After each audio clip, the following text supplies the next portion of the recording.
Por ahora les contamos que agricultores, campesinos y docentes se unieron en una paralización contra el régimen. En Guayas, diferentes vías permanecieron bloqueadas por más de 4 horas. Tenemos el resumen.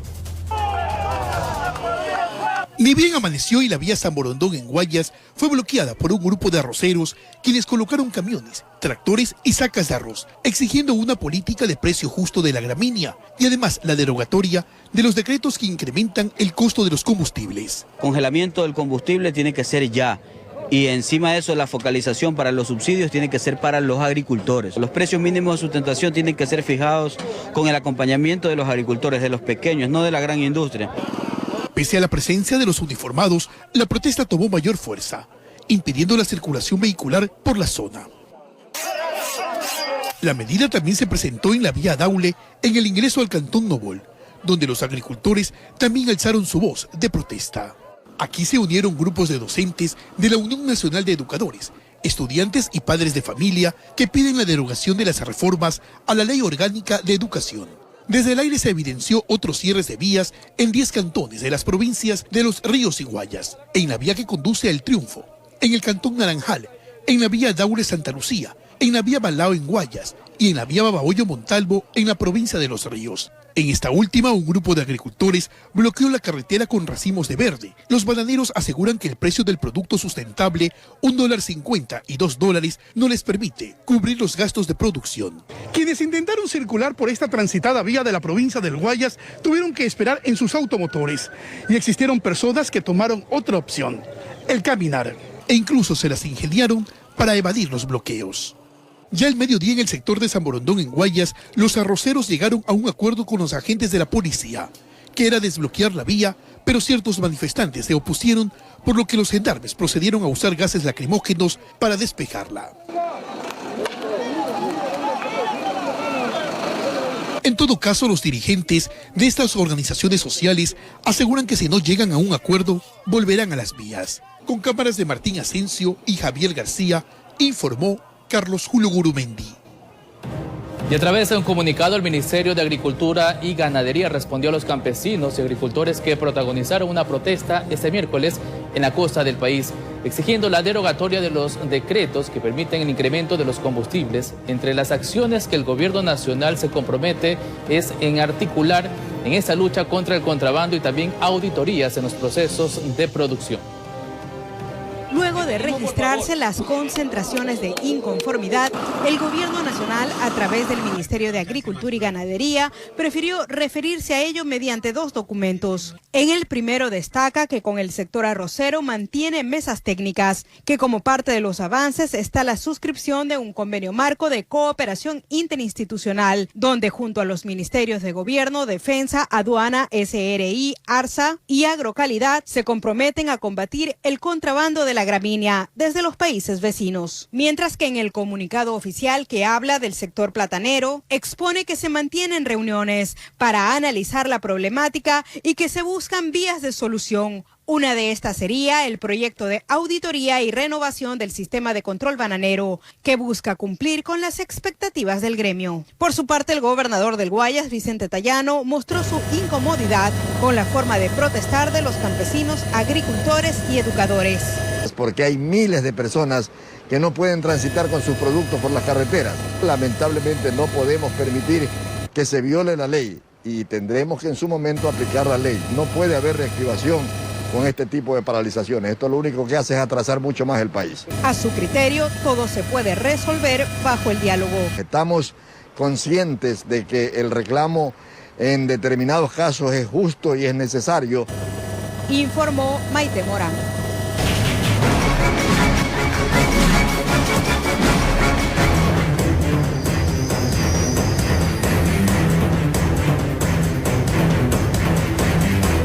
Y un almacén de electrodomésticos fue blanco de delincuentes que atacaron al personal de ese local para llevarse el dinero y algunos artefactos. Los antisociales vestían como obreros. Aprovechando que al pie de ese local se están realizando obras de regeneración urbana, los implicados llegaron vistiendo uniformes similares al personal que labora en esas tareas. El hecho se registró en las calles 30 y Portete, sur-oeste de Guayaquil. Las cámaras de seguridad captaron el ingreso de los 3 hombres alrededor de las 15:30 minutos. De inmediato mostraron sus armas de fuego y sometieron a las personas que se encontraban en esos instantes. Bueno, los ataron, los maniataron y los golpearon, también los golpearon, fueron golpeados y sí, los tiraron al piso y procedieron a robar. Revisaron todo, se tomaron el tiempo de seleccionar parte de la mercadería de exhibición para llevarse lo que más les resultara conveniente. Se llevaron unas cajas amplificadas, se llevaron productos pequeños. En el almacén no han logrado cuantificar el valor total de las pérdidas. Además, en una óptica situada a pocas cuadras, también se reportó el ingreso de antisociales armados quienes procedieron a robar en dicho local. De acuerdo con las víctimas, se trataría de la misma agrupación. Dice compañeros que vieron que estuvieron aquí presentes, que huyeron en un vehículo. Informó José Morales. Supuesto pastor de una iglesia evangélica está acusado de violar a varias menores de edad de su congregación. Y él me mandó a llamar. Me acuerdo que era un cuarto oscuro donde él me estaba esperando. Y me dijo, tú ya eres mayor, ya tienes que conocer lo que conoce una mujer. Algunas de estas niñas han tenido abortos provocados por un pseudo pastor. Los detalles este jueves a las 22 horas en la noticia Emisión Estelar. Y asesinan a un joven en las calles 46 y la del suroeste de Guayaquil. La víctima jugaba vóley cuando un sicario llegó en una bicicleta y le disparó por varias ocasiones. Cámaras de seguridad en el sector lograron captar a la distancia los instantes en los cuales se produjo el ataque armado. A la víctima solo lo conocen como Fuma Fuma. Había llegado hasta las calles 46 y la D sur-oeste de Guayaquil para participar de una jornada deportiva. De pronto, lento y sobre una bicicleta, llegó su verdugo. Cuando el que le propinó los disparos, lo cogió por la espalda y ahí el chico se tiró al piso. Pues. 1:30 de la tarde. Esta hora sí que es todo muerto. A esa hora sucedió los hechos. Así como llegó, también se fue el autor de los más de 10 disparos. Testigos señalan que no andaba solo y que habría contado con la participación de otras personas. Cuando se bajó de la bicicleta por allá, se fue por el callejón y lo recogieron en moto. Hubo quienes se atrevieron a señalar que el autor de los disparos es conocido como Pepe Grillo. Mientras tanto, se conoció que el fallecido dejó una hija menor de edad que acostumbraba a pasear con ella por esa zona, pero justo ese día se encontraba solo. Informó José Morales. Y hallan en Tumbaco a una adolescente que estaba reportada como desaparecida. La menor fue encontrada en compañía de 2 adultos. En el teléfono de la madre, encontró videos de carácter sexual. Según la madre, la menor desapareció el sábado pasado, se fue sin dejar aviso alguno, no estaba en el círculo familiar. Su ausentismo era todo un misterio. Horas de atrás, cuando andaba buscándola por Tumbaco, pidió ayuda a agentes motorizados de la policía, una vez que el teléfono de su hija estaba encendido. Para lo cual nos activamos las unidades del distrito Tumbaco, el personal motorizado. Conjuntamente circulamos y dimos captura a los 2 individuos que se encontraban a bordo de un vehículo. Lograron rastrear el dispositivo, la ubicación los llevó hasta un supermercado. Al notar la presencia de los uniformados, 2 sujetos intentaron esconderse en el interior y con ellos caminaba la menor reportada como desaparecida. La adolescente fue entregada a su madre, la misma que ya se encuentra en su domicilio. El trabajo policial permitió la captura de los 2 hombres de 31 y 38 años de edad con quienes andaba la menor, lo que está en proceso de investigación, si estaba con ellos obligada o de alguna forma por voluntad propia, pero la madre indicó a los uniformados que no son del círculo familiar. Los planes que tenían todavía no saben. No aplica el consentimiento con los adolescentes. No podríamos decir que se trata de que la adolescente voluntariamente se ha ido con estos ciudadanos mayores de edad. También resulta preocupante cuando la madre de Débora, de 17 años, revisó el equipo telefónico, encontró videos de carácter sexual. Las alertas están encendidas. No está descartado que se concrete un aparente delito de pornografía de menores. Y a la explotación que se pueda realizar del teléfono celular del adolescente se podría considerar de que se trata de un presunto delito de carácter sexual. Como que los dos detenidos mayores de edad tienen mucho por responder, andaban con una menor de edad denunciada como desaparecida y los videos bastante comprometedores. En Quito informó Iván Casamen. La Policía Nacional e Internacional buscan a un hombre que es acusado de planificar el asesinato de su esposa cuando llegaron de España. Eso ocurrió en el año 2019, pero ahora la justicia ecuatoriana ya emitió su primera sentencia para otros procesados en este caso. Más detalles en la siguiente nota. Fueron casi 2 años de lucha y sacrificio y de muchas audiencias fallidas, pero obtuvo lo que quería. Sentencia para quienes denunció por el crimen de su hija, Valeria Vargas Campos, quien tenía 24 años. Fue el 8 de octubre de 2019 cuando llegó con su esposo a Guayaquil, desde España. Y en el aeropuerto José Joaquín de Olmedo tomaron un taxi que los iba a dirigir hacia la provincia de Santa Elena, pero en el recorrido el conductor se desvió y ella fue asesinada y su cuerpo abandonado cerca de la ladrillera, con cortes en el cuello. Su pareja indicó que les habían realizado secuestro express, que les robaron todas las maletas y también los documentos, pero la justicia determinó lo contrario. Se hizo el reporte técnico, la ruta técnica que siguieron las llamadas desde un número que llama previo a uno de los números que está involucrado acá, que vendría a ser el de la tía del ciudadano, y esta a su vez con las personas que participaron en el hecho. Hubieron varias llamadas previo, durante y posterior al hecho de sangre.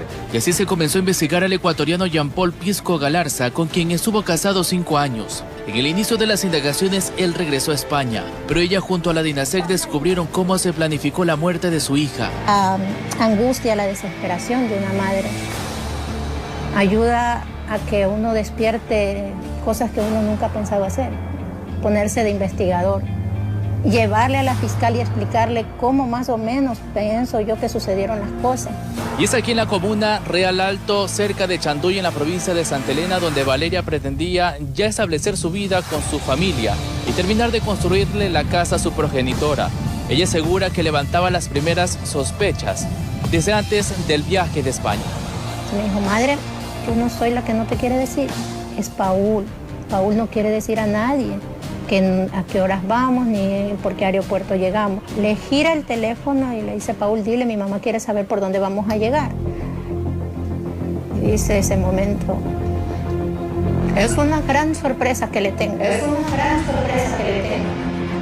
Es así como un tribunal penal determinó que en calidad de autores está la tía del ex conviviente de la víctima y el hermano del taxista, y les impuso una pena de 22 años de cárcel, mientras que al único detenido, el conductor del automotor, 11 años de cárcel en calidad de cómplice a todos por el delito de asesinato. Pero para Pisco la fiscalía lo acusa de femicidio y está prófugo. Él tenía denuncias de maltrato, tenía denuncias, tenía orden de alejamiento y textualmente hay una parte donde dice que te voy a matar. Pisco Galarza tiene en ese momento alerta roja por la Interpol, que lo busca para que enfrente la justicia en Ecuador. El cuerpo de Valeria fue sepultado en un cementerio ubicado cerca de la casa de su progenitora, informó Charlie Pizarro. Y tras 8 meses del crimen de Lisbeth Vaquerizo, se solicitó difusión roja a la Interpol para capturar al esposo y principal sospechoso, quien está acusado de tratar de hacer parecer su muerte como un accidente doméstico. Sin embargo, luego de las pericias forenses, se determinó que la mujer fue atacada a golpes y que sus heridas fueron selladas con pegamento. Familiares de la fallecida esperan que se esclarezca esta muerte y que se aplique todo el peso de la ley a los culpables.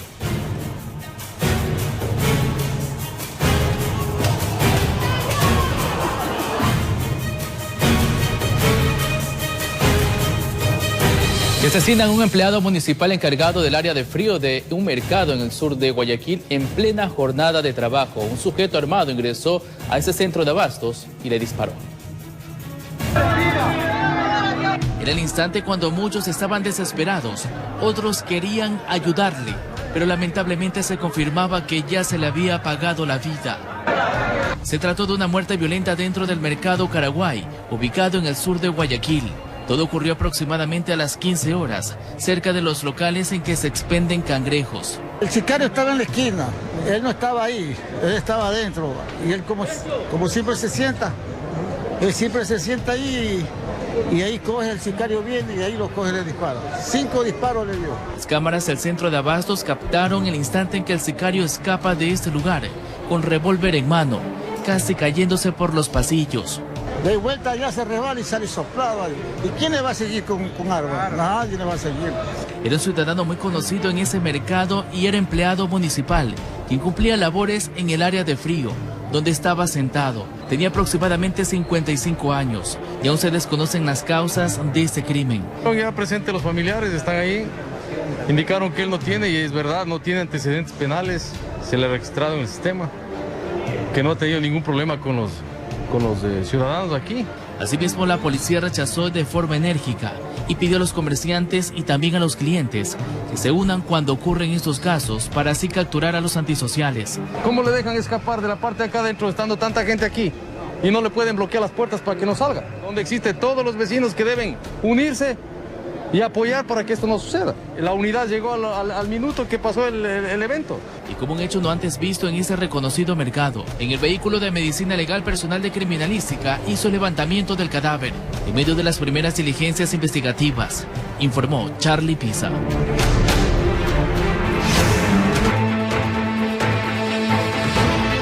Mientras que en nuestro país el desabastecimiento de medicamentos en el Hospital Teodoro Maldonado Carbo en Guayaquil genera molestias entre los pacientes de esa casa de salud.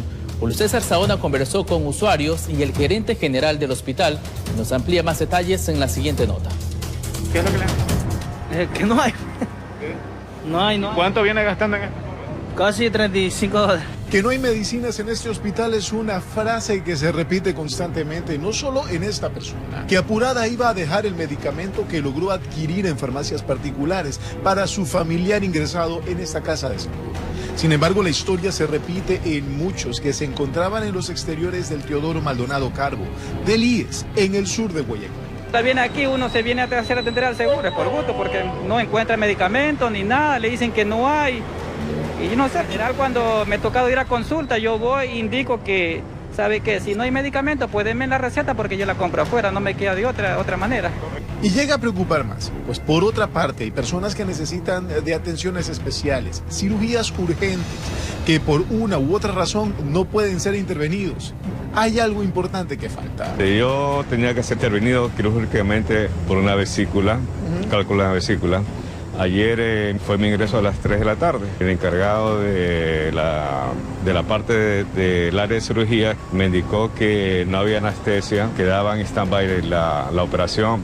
Es por ello que autoridades encargadas del IES ya están buscando soluciones para el desabastecimiento de medicamentos, que están haciendo auditorías, revisando registros y demás procesos para poder aplicar soluciones. Hemos solicitado también a la CERCOT el acompañamiento para comenzar a acortar los tiempos de adquisición. En esta gerencia estamos diciendo que tenemos que trabajar en una minga por romper el stop cero. El stop cero que yo lo he encontrado con 405 ítems en stop cero.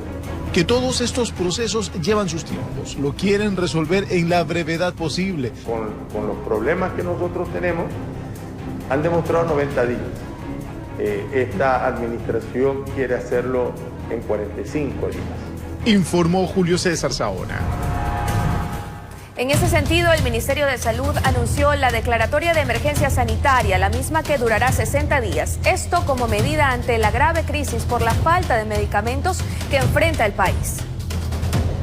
Fue la ministra de Salud, Ximena Garzón, quien anunció la declaratoria de emergencia focalizada frente al desabastecimiento de más del 50% de medicamentos que enfrentan varios hospitales del país. Se han priorizado 123 medicamentos. Se busca que las unidades de salud cuenten primero con los medicamentos llamados esenciales, vitales oncológicos, antibióticos y analgésicos, y también para atención de enfermedades catastróficas.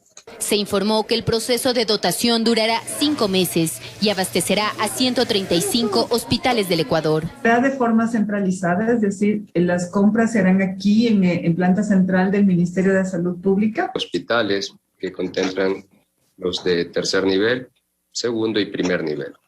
El presupuesto está alrededor de $43 millones. La declaratoria tiene como vigencia 60 días y será a partir del 24 de agosto que empresas proveedoras de insumos médicos podrán ofertar, con ciertos lineamientos para evitar irregularidades. Es una convocatoria abierta, ¿no? Entonces todos los distribuidores de fármacos pueden aplicar. El procedimiento se realizará a nivel del Ministerio de Salud Pública. No se van a generar ningún tipo de recurso económico a los gerentes de los hospitales. Con un discurso esperanzador también se refirió al plan de vacunación 900 y a los porcentajes de mortalidad que muestran una disminución. Ha habido definitivamente una baja en el registro de fallecimientos asociados a COVID.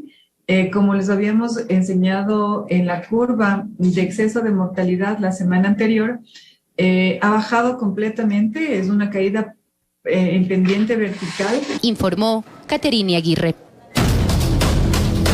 22 horas con 24 minutos,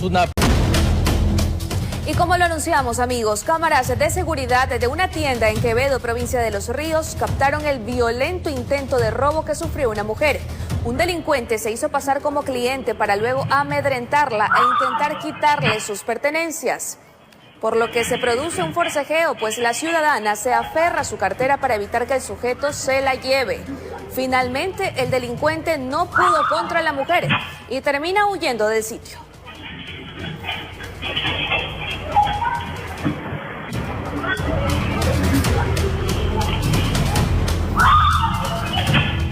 Y en temas nacionales, los transportistas del Guayas no plegaron al paro convocado para este 11 de agosto, pero advirtieron que si no se congelan los precios de los combustibles previo a la focalización, desde este jueves podrían reducir sus operaciones en un 40%. Por su parte, la Unión de Taxistas exigió el refinanciamiento de sus deudas, pues afirman que estarán obligados a entregar las unidades. Guayaquil amaneció ajena al paro nacional por el precio de los combustibles, pero Bolívar aclara que el compás de espera tiene condicionamientos, sobre todo porque afirma la quiebra está en la próxima parada. Para el combustible, el conductor y algo queda como para la comida.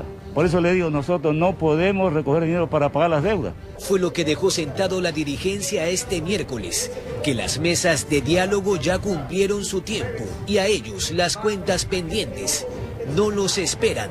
Y congele momentáneamente el tema de los combustibles. ¿Por qué? Porque tiene que aplicarse la focalización y ser ejecutada en cada una de las estaciones de servicio. Los taxistas también aspiran que se concreten los diferimientos de sus pasivos, cuya gestión fue comprometida por el gobierno. De la gran mayoría de compañeros, la banca le está cobrando el 300-200% en interés a esos compañeros que están renovando sus deudas.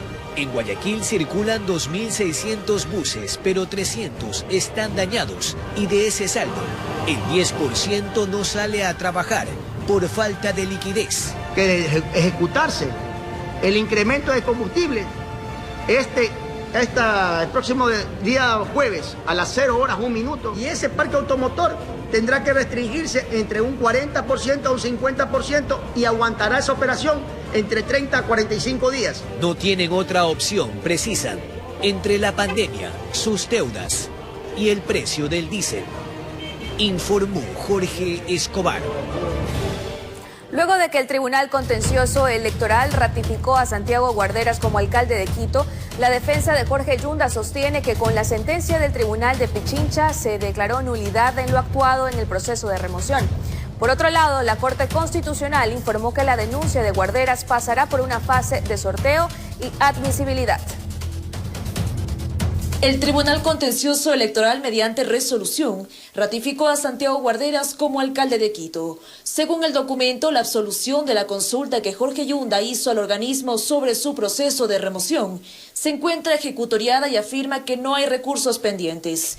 El abogado de Yunda que presentó el recurso se pronunció. El Tribunal Contencioso Electoral, aparte de ser una resolución que no resuelve nada, no dice que es legal o es ilegal la posesión del doctor Santiago Guarderas. Así que las cosas están claras, el doctor Yunda es el alcalde en estos momentos. Jorge Acosta precisó que con la sentencia de la Corte Provincial de Pichincha se declaró la nulidad de todo lo actuado en el proceso de remoción, por lo que Yunda regresó a ser alcalde de la ciudad. A partir de la declaratoria de falta de imparcialidad y de objetividad de la comisión, de algunos de los integrantes de la comisión de mesa, ¿no es cierto? Y precisamente contra la decisión de la Corte Provincial de Pichincha que dejó sin efecto la remoción, Santiago Guarderas presentó una acción extraordinaria de protección. La Corte Constitucional en un comunicado informó que la denuncia pasará por una fase de admisibilidad. En el término de 10 días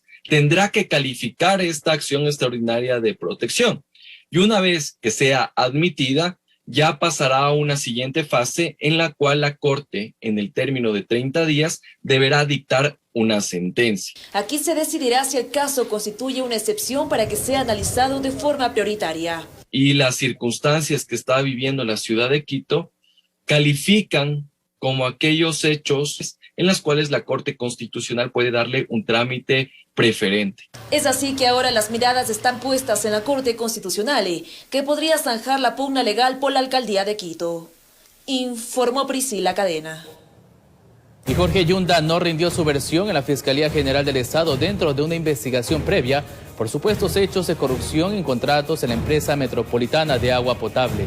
La denuncia fue presentada por varios colectivos ciudadanos. En este informe de Contraloría que está aquí, hay una serie de irregularidades descritas de manera bastante explícita de contratos que fueron direccionados a dedo un único proveedor y hay una profusión de irregularidades, ¿vale? El monto de contratación fue de $3 millones. Tiene que venir Jorge Yunda acá a rendir declaraciones, porque nuestra denuncia fue presentada. Fiscalías dio unos visos de plausibilidad de que hayan indicios de los delitos de asociación ilícita, tráfico de influencias, etc. A la par, con 134 votos a favor, el Pleno de la Asamblea Nacional llamó a juicio político al excontralor Pablo Celi. Esperan que el exfuncionario revele la lista de políticos involucrados en casos de corrupción. La Asamblea Nacional llama a juicio político al excontralor Pablo Celi. El actual Parlamento no es cómplice ni encubridor de ningún hecho de corrupción, ni de funcionarios públicos que le han robado al pueblo ecuatoriano. Algunos legisladores esperan que Celi revele la lista de funcionarios involucrados en casos de corrupción, que permitirá desarticular toda una red de corrupción, sin importar el gobierno que sea, de donde venga, o que caiga quien tenga que caer. Esperamos con ansias a Pablo Celi de la Torre diciendo esa famosa lista, porque no vamos a proteger a nadie y van a tener que responder a la justicia y al país por sus actos de corrupción. Pues extraoficialmente se habla de que algunos asambleístas estarían involucrados.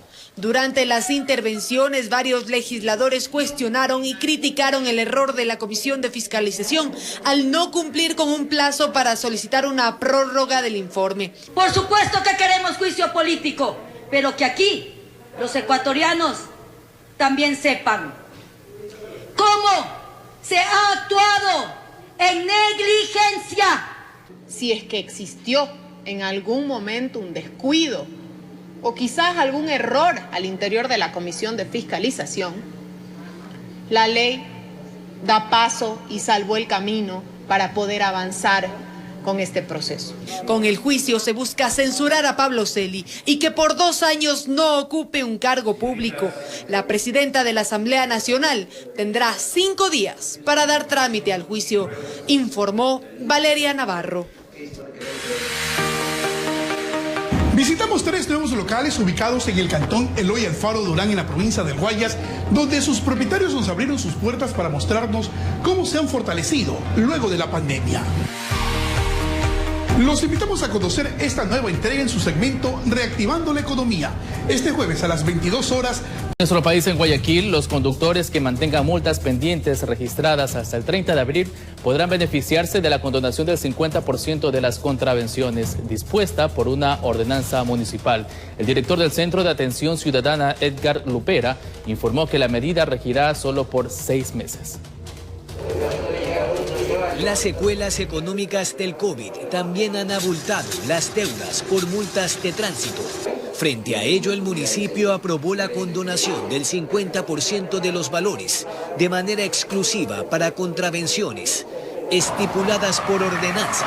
Como por ejemplo, invadir el carril exclusivo de Metrovía, doble columna, mal estacionamiento. No aplica a las sanciones establecidas en la ley nacional. Por ejemplo, exceder los rangos moderados de velocidad. También podrán acceder quienes tengan procesos de coactiva e incluso los que desistan de la impugnación. Una infracción que se encuentra en estado pendiente hasta el 30 de abril del 2021. Entonces, esto incluye todas las infracciones pendientes de años anteriores, 2015, 16, 17, 18, 19, 20 y 21. Más de 73.000 conductores podrán acogerse a este beneficio en semejantes circunstancias. El criterio es unánime. Estamos muy agradecidos porque es una falta que nos hacía, ya que ahorita por tiempo de la pandemia no hay medios. Me parece muy bien porque, como le repito, hay personas que realmente no tienen un trabajo, como poder responder en este caso. Si es el canal presencial, el ciudadano concurre directamente al banco con su número de cédula o la identificación de la placa y automáticamente le aparece el 50% del valor a pagar. La remisión estará vigente solo por 6 meses y 6 son los millones que la ATM dejará de percibir, informó Jorge Escobar.